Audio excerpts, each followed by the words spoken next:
Hey guys, welcome to my channel Rai official 143। তোমরা সবাই কেমন আছো? আশা করি তোমরা অনেক ভালো আছো, আর আমিও অনেক ভালো আছি। আজকে অনেক দিন পর আবার একটা মিনি ব্লগ নিয়ে চলে এসেছি। এখন সেরকম একটা মিনি ব্লগ দেওয়া হয় না তোমাদের সাথে। তো চলো আজকে একটু চাকদা যাবো। রাহুল কাজের থেকে এসছে, তো ওর সাথে একটু চাকদা যাবো। মানে আজকে বুধবার, কালকে মঙ্গলবারের ব্লগ ছিল এটা। তো বুধবার আজকে আমাদের এক জায়গায় নেমন্ত্রণ আছে, তাই জন্য কালকে আমরা গিফট কিনতে যাচ্ছিলাম। তো চলো আগে গিফট কিনতে যাই, দেখি কি কেনা হয়, তারপর তোমাদের সাথে সব কিছু শেয়ার করবো। আর এই যে দেখো, এখানে রাহুল সাইকেল নিয়ে বেরিয়ে পড়েছে। এটাই হচ্ছে আমাদের বাইক। তো আমরা এই যে রাস্তাতে যাচ্ছিলাম, আর তোমরা একটা জিনিসকে খেয়াল করেছো যে এখানে প্রায় প্রত্যেকটা দোকানই কিন্তু বন্ধ। তার কারণ হচ্ছে আমাদের খেয়ালই ছিল না যে মঙ্গলবার দিন আমরা বেরিয়েছি, মঙ্গলবার চাকদা বন্ধ থাকে।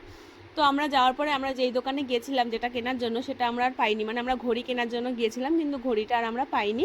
একটু ভেবেছিলাম একটু নতুন ডিজাইনের ঘড়ি দেবো।